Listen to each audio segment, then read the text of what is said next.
welcome back.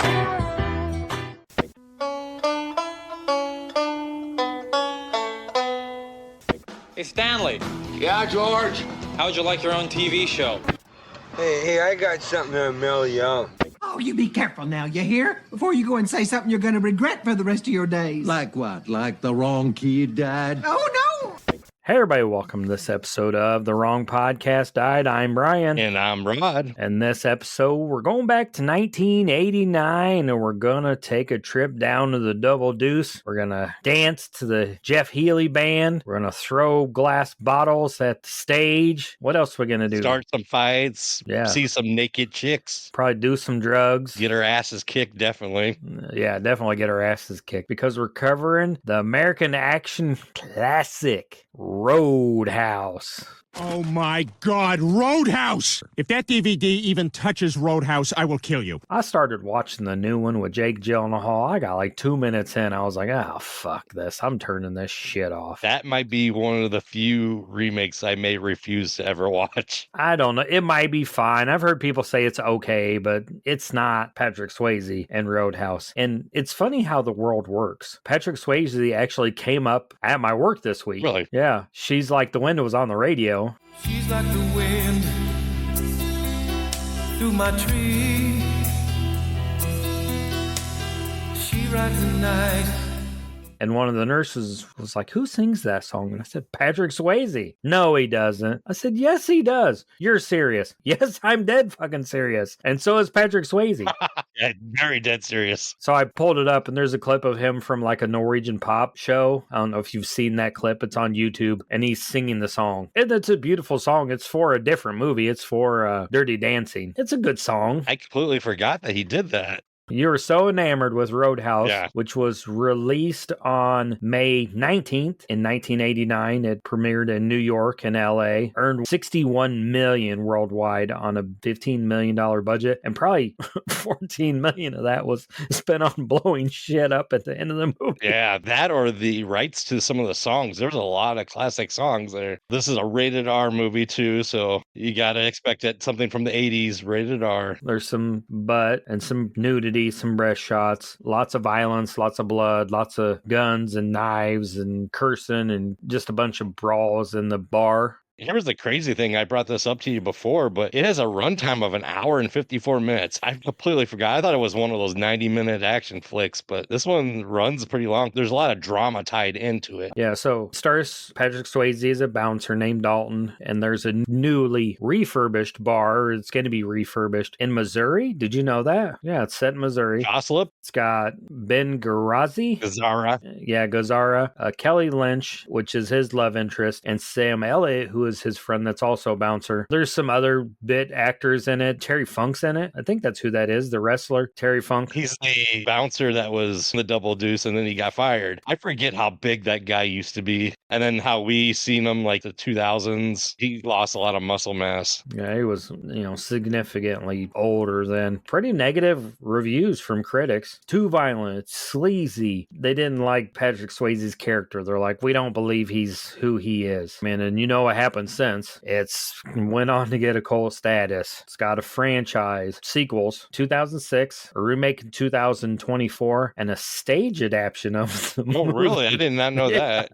Yeah. But also some of the other cast in here that we have a star that didn't really get a big part in this named Keith David, and he was the bartender at the end, but we know him from The Thing and They Live, which I found it interesting that he was just put in there because I'm pretty sure those two movies, well, The Thing came out in, what was it, 80? They were both 80s, so they would have been before this. Yeah, 83 or 81 or something like that. But, and one that you mentioned, Jeff Healey, he played Cody, but he's an actual singer, like you said. He has the Healey Band, and he's a blind man. He's a blind man that plays the guitar on his lap, and one of his top hits actually came out in 89 also, and it was Angel Eyes. It peaked at number 5 in the U.S.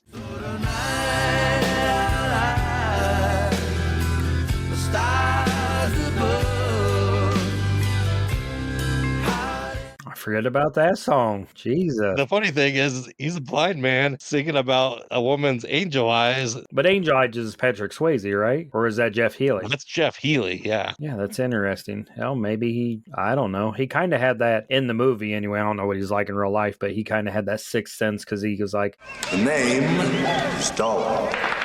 you found a copy on Blu-ray. Blu-ray, oh yeah, it's 2 discs, so special features and then the movie, and pretty nice. I thought I had the Vinegar Syndrome Archives edition, but I couldn't find it on my shelf. But yeah, Vinegar Syndrome put out a very limited, I think it was 10,000 copies with like a 40-page book and a beautiful like magnetic clasp outside. You can buy the regular edition on their website still, but that one sold out. It was expensive too. It was pretty expensive, yeah, but it was beautiful, just amazing. And like you said, that super long movie never feels that long. No. It kind of drags maybe in certain points, but they pick it right back up. A couple of the cast members that I found interesting, the director, his name was Rowdy Harrington, and his only other movie that sounded like it was big was called Gladiator, but it was from 1992, and it was a movie starring Cuba Gooding Jr. No Russell Crowe on this one. The last one was a very famous cinematographer, Dean Cundy, who did a lot of John Carpenter stuff because he did Halloween of 1978, The Fog, The Thing. He did all 3 of the Back to the Future movies. He did Jurassic Park and Apollo 13, and that's just the tip because he has over 100 credits. I wonder if Keith David was like, you got a part for me? And they're like, well, no, not really, unless you want to be the bartender at the end. And he's like, sure, if he had somebody that was a friend or somebody that was connected to the movie. So they're just like, yeah, you just jump in there as this. Yeah, he probably knew Cundy from that. Yeah. That's the only connection I can think of, but I'm sure there was something more to it. Yeah. The film's soundtrack, there was 14 tracks on the original soundtrack, and it was released as a special collection by Intruder Records in 2012. And then an expanded, limited 31 track score was reissued for the film's 30th anniversary by La La Land Records in 2019. Between VHS, DVD, and Blu-ray streaming sales, Roadhouse has grossed over $203 million since its inception. I mean, DVD in 2003. There was even like 2 features like titles on the Roadhouse and What Would Dalton Do that were like special audio commentaries. Oh, with Patrick Swayze? Because my copy does not have anything with Patrick Swayze, so it must have came out after his death. Is yours the Shout Factory? I don't think so. I didn't see anything with Shout Factory related. In 2016, Shout Factory released a 2-disc Blu-ray collector's edition. Yeah, and then of course in 2022, November, Vinegar Syndrome released that really, really, really pretty release. And Patrick Swayze got to see a lot of the success, the cult following, but yeah, we did lose him September 14th of 2009. He was only 57 years old, died of pancreatic cancer. Yeah, that's a really hard one to survive. It usually takes people fast. One of the funniest stories, and if you've not seen Roadhouse, the idea behind Roadhouse is there's this bouncer, his name's Dalton. Everybody thinks he would be bigger. The line throughout the whole damn movie, everybody says, You know, I thought you'd be bigger.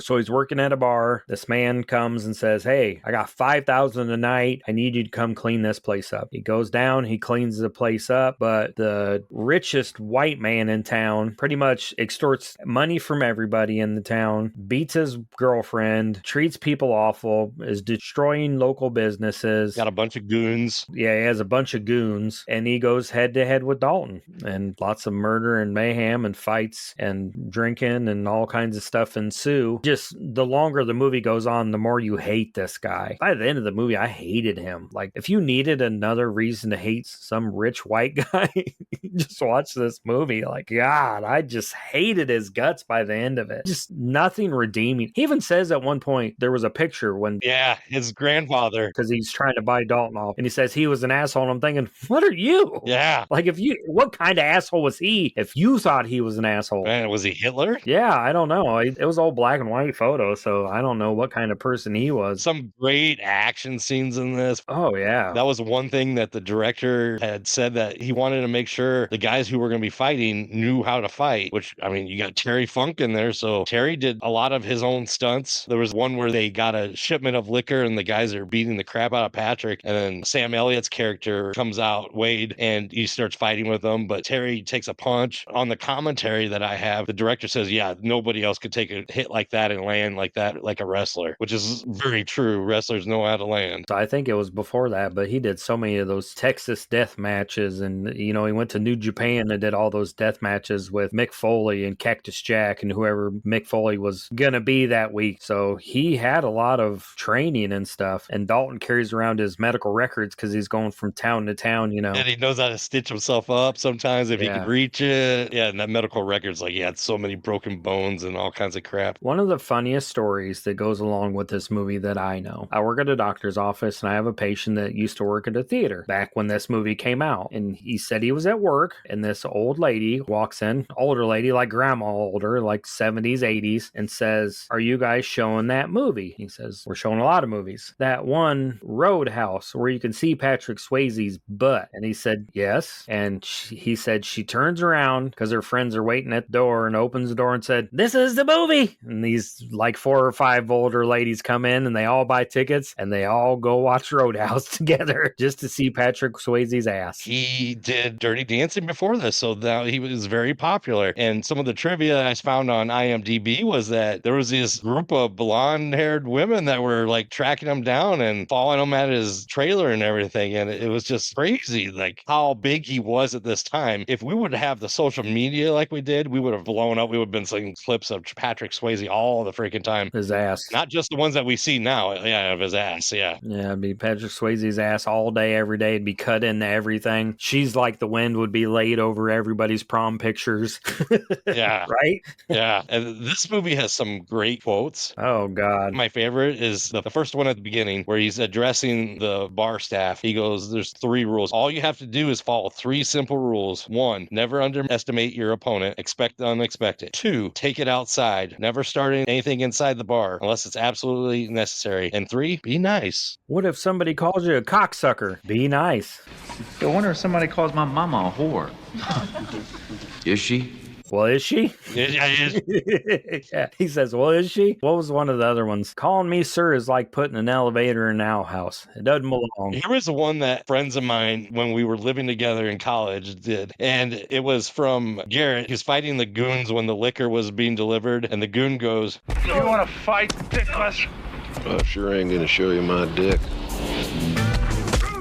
and my roommates would repeat this freaking line all the freaking time. First off, that logo at the beginning, that UA logo, that United Artists logo, yeah. You know you're in for a good time when that pops up. Oh, yeah. One of probably my favorite. I caught myself laughing out loud a couple times during this, and I know I shouldn't be because it's not a comedy. It's a straight action love story, I guess. But when he's talking to the guy about the apartment, the room upstairs, and he said, I had at least, 30 people look at this room in the last month. Maybe it was more. It's got no radio. It's got no TV. It's got no air conditioning. But he said, I got to charge you, as a matter of principle, because if I don't, the Presbyterians down the street will get mad at me or something like that. And he said, how's $100 hit you? And he says, if it keeps you in the good graces of the church. Another guy said, funny how money does that.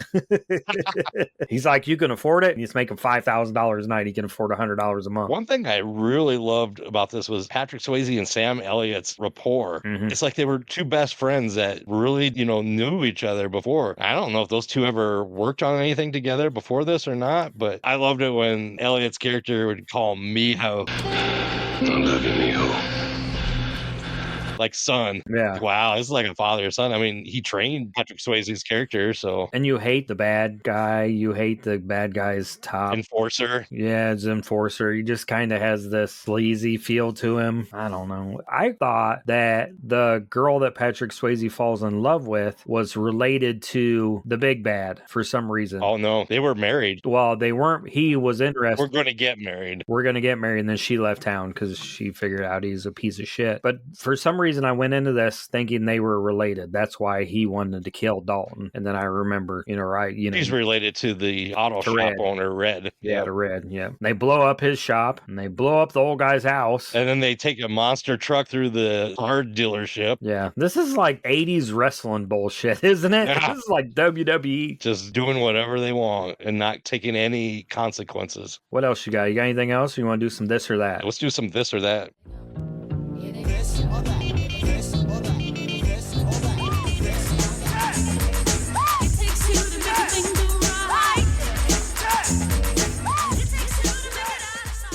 You want me to go first? I got two. Yeah, go ahead, do one, and I'll do mine, and then How about Next of Kin with Patrick Swayze? I saw that on my list, but I didn't put it on my list. I have a different one. Okay, what's yours? So I have from 1993 Tombstone, with Kurt Russell and the Earp family. So it's kind of loosely based off actual events where the Earp family moved to Tucson, Arizona, and try to make a new life. But then there's a gang called the Cowboys that make sure that they're not going to have a good life. And then I had one more recommendation. One of your favorite films was Sylvester Stallone, Cobra. Cobra, yeah. Yeah, that was probably on your list too. I just did the one, but yeah, talk about Next of Kin a little bit. Next of Kin's a Patrick Swayze movie, and I've seen it before. I just can't remember for the life of me what it's about. I think it's his brother's killed. There's three brothers. One of them gets killed, so the two come back. I think Patrick Swayze's character wants revenge, but the other one talks him out of it. Then that one who talked him out of it gets killed, and so, he gets his revenge. Interesting thing about this is that Patrick Swayze's actual brother's in it. Really? He doesn't get killed, does he? I don't think so. It's been a long time since I've seen it. Yeah, it's been a long time. I just saw it. Because in the end, Roadhouse is about revenge. Right, yeah. Same thing with Tombstone. Yeah, they kill Sam Elliott's character. He flips a coin to see who's going to die. Yeah, between him and the doc. Yeah, we should flip a coin and see who we should take out on the podcast network, the PFPN.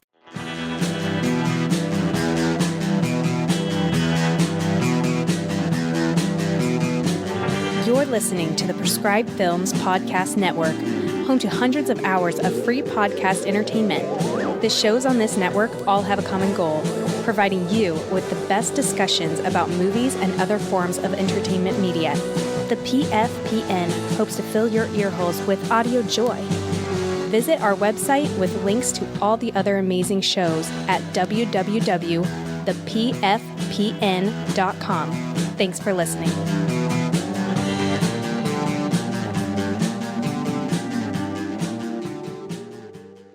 So now we've heard from our podcast network, let's get to the news. And we're looking at May of 1989. What do you got, Rod? So on May 7th, Panamanian voters reject dictator Manuel Noriega's bid for presidency. Say no to Noriega. Yeah, they did. And then on May 10th, General Manuel Noriega, same dude, Panama government nullifies country's election, which the opposition had won by 3-1 margin. So basically what I mean here is that Noriega stepped in and he took the election. He didn't go by the results, basically. I don't give a fuck what you want. I'm still going to be the president. He's the general, I guess. He had enough men, I guess, which is a bunch of bullshit. Mm-hmm. May 11th, Kenya announces worldwide ban on ivory to preserve its elephant herds. Because that was a big thing, hunters going on safaris and killing off certain species of elephants. Well, it's rhinos too, right? Rhinos too, yeah. I had a couple news stories. May 1st, the 135-acre Disney's MGM Studio theme park opens to the public in Lake Buena Vista, Florida. And then on May 12th, the last graffiti-covered New York City subway car is retired. And then on May 19th, the Dow Jones Industrial Averages passes 2,500 for the first time as it closes at $2,501.01. What is the Dow Jones at the time of this recording? I have no clue. 42,801. So if you had money in the Dow Jones in 1989 and you let it sit there, probably have a lot of money now. And you're probably a rich motherfucker that's running the town. So we don't like you. During that same month, there was a big thing about two of the major countries in the world, China and the USSR, because on May 13th, approximately 2,000 students began a hunger strike in Tiananmen Square, China, to force a dialogue with the government ahead of a visit by Soviet leader Mikhail Gorbachev. And then on the 15th, Gorbachev visits Beijing for the first Sino-Soviet summit in 30 years. So they meet a couple days later. Then the next day, on the 16th, the Soviet president and Chinese leader Deng Xiaoping meet in Beijing and formally end the 30-year rift. So, this is a whole big thing because on the 20th, China declares martial law in Beijing. So evidently the people didn't like that Gorbachev was there and visiting and having talks and stuff. Well, and then that's the famous video where the tanks roll through Tiananmen Square, right? Yeah, I believe so. Because then on the 25th, Gorbachev, he became the elected executive president in the Soviet Union. So, it's a whole thing in May with those two countries, and it's not a good time at that point. What's next? Movies? I have a couple little things on news. On May 17th, Nelson Mandela received a Bachelor of Arts degree from the University of South Africa. Nelson Mandela being a very good guy and helped stop apartheid in South Africa. On May 26th, the Danish parliament allowed same-sex marriage. So it was like probably one of the first countries to make it popular for same-sex marriage. I don't know that they made it popular. They just allowed it. Well, they allowed it. I mean, I don't think they're like, everybody go do it. It's fun. Like they're just saying you can do it. And I mean, 1989, that's still an issue in the United States, right? Kind of, sort of. But I think most states allow it. I don't know if there's a state that doesn't allow it. I was joking with a friend that we have, and I was like, why would anybody want to be married? Why did people see, oh, marriage looks so fun. Let's do that. So movies, I have the top 5 movies of that week. Number 1 was See No Evil, Hear No Evil with Richard Pryor and Gene Wilder. Number 2 was Roadhouse. Number 3 was Field of Dreams with Costner. Number 4 was K9. And then one of our favorite genre, horror, finally got into there. Number 5 was Pet Sematary. I don't wanna be buried in a pet cemetery. I don't want to live my life again. Yeah, I know in May, Field of Dreams was released. You know, it's Burt Lancaster's final film role, but it stars Kevin Costner, James Earl Jones, Ray Liotta. It's based on the novel Shoeless Joe. I didn't know it was based on the novel. And at the 42nd Cannes Film Festival, Sex, Lies, and Videotapes, directed by Steven Soderbergh, wins the Palmar d'Or. I don't know, whatever that is. Yeah. May 24th, Indiana Jones and the Last Crusade is released. And it wouldn't be The Last Crusade either. No, was it? It's a lie. There would be 2 other films after that where you had Kingdom of the Crystal Skull in 2008 and then The Dial of Destiny that just came out 2023. And then Do the Right Thing was directed by Spike Lee. It premieres at Cannes Film Festival in May of that year. So what else you got for movies? So the horror movies of 1989, I didn't get them all. I just put in the ones that I remember fondly. 976 Evil, Chud 2, Bud the Chud, The Church. You mean Demons 3? Yeah, The Church, Demons 3, yeah. The Fly 2, and it always seemed to be a movie with this franchise, or 2 of these franchises in there. Friday the 13th, Part 8, Jason Takes Manhattan. The second franchise, A Nightmare on Elm Street Part 5, The Dream Child, was released. Halloween 5, The Revenge of Michael Myers. There was Intruder that had both Sam and Ted Raimi in it. Leviathan, one of the biggest full moon series, Puppet Master. Wes Craven's Shocker, Society, and then Warlock. I was almost on Intruder as my favorite, and then you said Shocker. Yeah. I don't know. We did watch Puppet Master last year outside on the patio, so that was fun. Finley and I watched it on our projector outside. Oh, nice. Probably Intruder's probably the best one, but Shocker's just so much fun. I think Shocker's probably more known than Intruder. Oh, for sure. Intruder's just kind of getting a recent release, or there was a release, but nobody really heard about it until recently, I think. Yeah, and that one's got some great kills, some great gore, some fun cameos. I think it's fun. How scary would it be to be stuck in a grocery store right now with the prices of food? Yeah. I've been stuck in Walmart because of natural disasters. Have you? Floods. Hell, every time I got to go to Walmart, it's a natural disaster. Yeah. What do you got for TV? TV, number 1 was tied between The Cosby Show and Roseanne. Totally different ends of the spectrum on those shows. Yeah. Lord. Rich black family and a semi-middle class white family. Oh, they were poor. They barely paid their bills most episodes. Number 3 was Cheers. Number 4, A Different World. Number 5, America's Funniest Home Videos. Number 6 was The Golden Girls. Number 7 was 60 Minutes. Number 8 was The Wonder Years. Empty Nest was number 9. You remember that show? Empty Nest? A little, but I don't even remember who was in it. Yeah. And number 10 was Monday Night Football. Still sneaking in the top 10. And I threw a number 11 on there because it's pretty horror adjacent. Unsolved Mysteries. For every mystery, there is someone, somewhere, who knows the truth.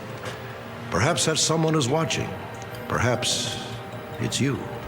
Yeah. That was fun. I had some TV news also. May 11th, the 217th and final episode of TV soap opera Dynasty aired. On May 12th, Entertainment Tonight makes its 2000th TV performance. I don't remember Entertainment Tonight until the 90s. Do you? It was on. Wasn't that John Tesh and I can't remember his co-host name. I would assume maybe those roles changed, and I don't know. I just don't remember it from when I was younger. On May 14th, the final TV episode of Family Ties aired on NBC with a 36 million audience. And then May 20th, this is the oddest thing I found. Toonces, the cat, takes the wheel on Saturday Night Live. So basically, it was a cat that they ended up making a puppet of. He was a cat that drove a car. So originally, it aired with Steve Martin, but later Dana Carvey took over that role, and it had Victoria Jackson. And they play a couple who allow their pet cat, Toonces, to drive their car. Toonces subsequently would always drive the car off a cliff. And this was a big thing on Saturday Night Live. The other show that was its final episode on May 14th was a little show called Moonlighting. Remember Moonlighting? Yeah. Yeah, with Bruce Willis. That's a big chunk of TV shows ending in May. I mean, Dynasty, Family Ties, and Moonlighting. That's a huge audience for the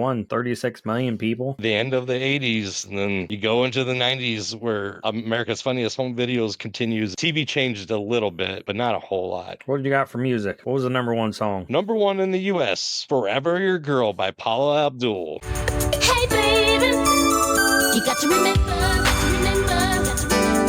forever your girl.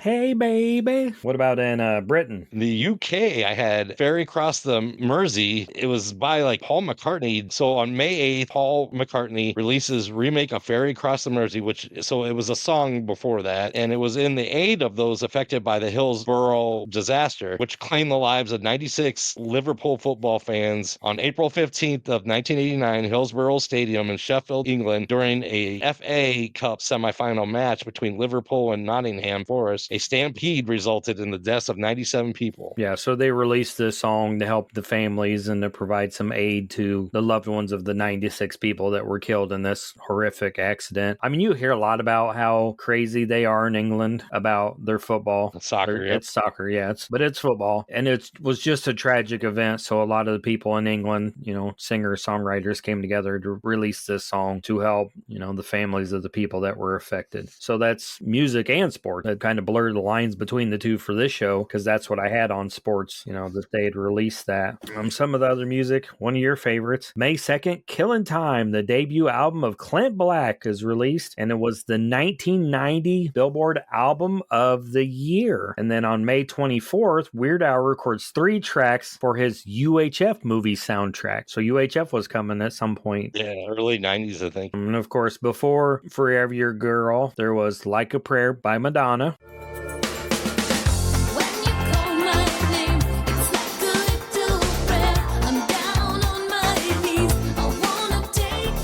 In April, and then early in May, I'll Be There For You by Bon Jovi. So several songs that you know and probably hear if you listen to 80s light rock radio or 80s radio. Pretty decent time for music. You have any of the other number ones? Yeah, the number one country was If I Had You by Alabama. Number one R&B was Start of a Romance by Sky with 2 Y's, not just one. Number one alternative was Fascination Street by The Cure. Never heard of it. I know The Cure. And then the number one dance track was We Call It a Side/Trance Dance by D-Mob featuring Gary Haseman. I have freaking no clue. You play that in the fucking shower every morning and dance. What are you talking about? No, you're like... I do safety dance. Oh, do you? We can dance if we want to. We can leave your friends behind. Cause your friends don't dance, and if they don't dance, well, they're no friends of mine. I thought maybe you turned the lights out and had the batons that glow in the dark. No? Nah. What about sports? May 19th, I had New York Mets Kevin Elster errors after 88 errorless games at shortstop, and the New York Mets Rick Cerrone also errors after 159 errorless games as catcher. Erring bastards. I mean, that's kind of a long period of time to not have an error in baseball, right? I mean, yeah, well, the 159, yeah, it was pretty long. On May 5th, Mike Tyson gets his second speeding ticket for drag racing in Albany, New York. Of course, we talked about the release of the Ferry Cross the Mercy for those affected by the disaster. On May 21st, LPGA Championship, women's golf, the Jack Nicklaus Classic. I don't know why. Nancy Lopez wins her third championships by 3 strokes. On the Stanley Cup Final, on May 25th, the Calgary Flames beat the Montreal Canadiens 4-2, and the win series 4-2, and it was the Flames' first Stanley Cup Final. Do you know what the Stanley Cup looks like? Absolutely no clue. You have no clue. It's a big giant trophy. Originally, it was just like a big, looks almost like a sow ball, and then they started adding rings onto it because they put every player's name on the trophy. It's engraved, and as the rings fill, it goes to the NHL Hall of Fame, so they put another ring on there. It's the oldest trophy in North American sports. It's probably also the most beautiful. They carry it out every year. They wear white gloves and suits to carry it out to the ice, and then the players take turns going around the ice with it, skating around, and then they get turns to take it home and spend the day with the Stanley Cup. I don't know if they get a day or 2 or whatever, and they take it to their family. Some eat cereal out of it. Some of them drink beer out of it. It's just a cool... Hockey's a very trusting sport. Oh, yeah. You know, if it was an NFL, you'd never see that trophy again. Yeah, well, remember when, was it Tom or Gronk had the Lombardi trophy and they like threw it and it got all dented up because they were on boats drinking? Yeah, I'm pretty sure it was Gronk. I used to be really into hockey. It's really hard to watch now if you don't have cable. And even then, I mean, my mom's boyfriend loves the Blackhawks and he has like 400 channels and he gets like 2 or 3 games a year. So it's just hard to watch. I had some baseball news in the Midwest. On the 13th, Minnesota Twins Kirby Puckett became the 35th to hit 4 doubles in a game. And then the next day on the 14th, Kirby went on and became the first player to hit 6 doubles across 2 consecutive games since St. Louis Cardinal Red Dice in 1948. Yeah, and then on the May 28th in the Indianapolis 500, Emerson Fittipaldi of Brazil is the first foreign winner since 1966, which is interesting because I always kind of felt like Formula One was more of an international sport than NASCAR. Yeah, he won it under caution. I haven't watched NASCAR lately. I was always more of a Formula One fan. I like the road tracks, and I felt it was more racing than NASCAR. I don't know. I'm sure they're both very difficult. I know sometimes I can't make it to work without running into another car. So on May 23rd, the Cleveland Indians lose and drop to 21-22, which was the first time an AL East team was under 500 and was number 1 in the conference. No, so all the other teams suck too? Or is it division? Yeah, they're divisions. That was just on May 23rd because eventually, they start winning more, but that's never happened before where you had a losing team have the number 1 spot. But they were still 40-some games into the season, so they were a fourth of the way through because there's 162 games. So they were, what'd you say, 21-20? 21-22. So they were game under 500. Yeah, they're 40-some games into the season, so they're a fourth of the way through. Usually teams are figuring it out by then. This is the time where the Braves were pretty much the top of the whole MLB, wasn't it? Yeah, but the Indians would have been in the American League. Well, and the Braves only won 1 World Series, though. They were kind of like the Buffalo Bills. Oh. The Braves were good every year. They went to several. They just only won 1. Last piece of sports news that I had was on May 24th, New York Yankee pitcher Lee Gutterman sets record of pitching 30 2/3 innings before giving up his first run of the season. That's pretty impressive. Mm-hmm. That would be, if he pitched the whole game, it would be 4 straight games without giving up a run. But especially nowadays, they don't pitch 5-6 innings. It seems like max. There's most guys don't even go past the 6th inning, I think, anymore. Back then, you'd get some guys that would go 9 or complete games, but that'd be 4 games without giving up a run and to start the season. You got some toy news? Yeah. Kind of hard to find some of the toy news in the late 80s. I don't know why. In late 88, which was before this, but Ghostbusters toys are popular. And then Nintendo, you can get a complete Nintendo, including 2 games for $100. Yeah. Remember what those 2 games were? Well, wasn't it Duck Hunt and Mario Brothers? And Super Mario Brothers. Yeah, Super Mario Brothers. That fucking dog. Wish you could shoot him. Yeah, I tried. April 21st of 1989, the Nintendo Game Boy was released. And then later that year, August 14th, Sega Genesis was released. We played more Sega probably than we did Nintendo. I couldn't afford either one, so. No, I didn't have one either. My friends had one. Couple popular girl toys. They didn't come out that year, but they were still popular then. The My Little Pony dolls and then the Polly Pocket were very popular. And then some of the Barbie dolls that were coming out that year was Evening Enchantment Barbie, Wet and Wild Barbie, which would take a new tone these days. So it was the 80s. And there was some Simpsons toys. Of course, Teenage Mutant Ninja Turtles was popular. The Super Soaker, the squirt guns were popular. My Pretty Ballerina, I saw that and I was like, was that a Barbie or was it just another doll? It was some other doll, I think. And one of these days we're going to have to get Rod to share his My Little Pony collection because we all know he's a brony, even though he won't tell us he is. Yeah, I got some births. May 11th, football player Cam Newton, American football player, the Heisman Trophy winner in 2010 from Auburn. He got the NFL MVP in 2015. He was in the Pro Bowl 2011, 2013, 2015. Played for the Carolina Panthers pretty much his whole career. Was born in Atlanta, Georgia, and I do not like this guy. You don't like Cam Newton? No, he's a commentator now, and he seems to think that he belongs in the Hall of Fame, the NFL Hall of Fame, and he didn't really do much. I don't know. I mean, he took a pretty crappy team to the Super Bowl. He had decent stats. I don't know. He took him like once. No, it's a lot more than some people have been to the Super Bowl, so. I mean, still waiting for that Detroit Lions. Super Bowl? Yeah. Maybe next year. Maybe next year. On May 14th, American football tight end, one we were talking about not too long ago, Gronk, was born in Amherst, New York. Rob Gronkowski. He played for the New England Patriots, the Tampa Bay Buccaneers, won several Super Bowls with Tom Brady, even had a show on Nickelodeon at one point that was kind of like... Did he? Yeah, it was kind of like America's Funniest Home Videos. It was a clip show. It was fun. And he's a commentator now, I think. On May 29th, Riley Koff, who is an American actress and model, she's the granddaughter of Elvis Presley. She was born in Santa Monica, California. Know anything she's been in? No, I have no clue. I didn't have any life or death or birth or any of that stuff. I got plenty of death. Oh, do you? Yeah. May 9th, country star Keith Whitley. Some of the songs that he had, one of the big ones was Don't Close Your Eyes. He died of alcohol poisoning at 33. Wow. Yeah. May 12th, Ron Wilson, the American drummer and percussionist of the Safaris, played the song Wipeout.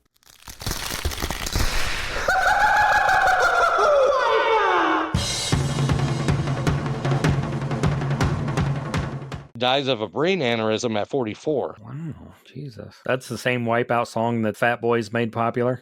Sure, they made it popular. On May 16th, Hassan Khalid, Sheikh of Lebanon, was murdered with a 300-pound car bomb, which was detonated next to his car as he drove through Beirut. Syrian intelligence widely believed to be behind the assassination. Khalid had been a critic of the Syrian intervention in Lebanon. So, and 300 pounds? Who the hell were they? What the God? They trying to blow up the whole damn city? Yeah, it probably took at least a block or two out. I guess. Shit. And one of the, maybe a little sadder, May 20th, Gilda Radner was an American comedian and actress for Saturday Night Live through 1975 to 1980. She was in the movie Haunted Honeymoon. She died of ovarian cancer at 42, so very young too. Mm-hmm. And there's actually a Gilda's Club in the Quad Cities, close to where I live. They support ovarian cancer research and other stuff. Wasn't she dating or married to John Belushi too? I think they dated early on. If I remember right, she was Gene Wilder's, like the guy that played Willy Wonka. Oh, yeah. That was like the love of his life, and he just was never the same after her death. Well, we'll try to make it a little happier note. I got some bar jokes. No, some bar jokes? Okay. Yeah, bar jokes. Hit me with them. Why did the skeleton get in a bar fight? He had a bone to pick.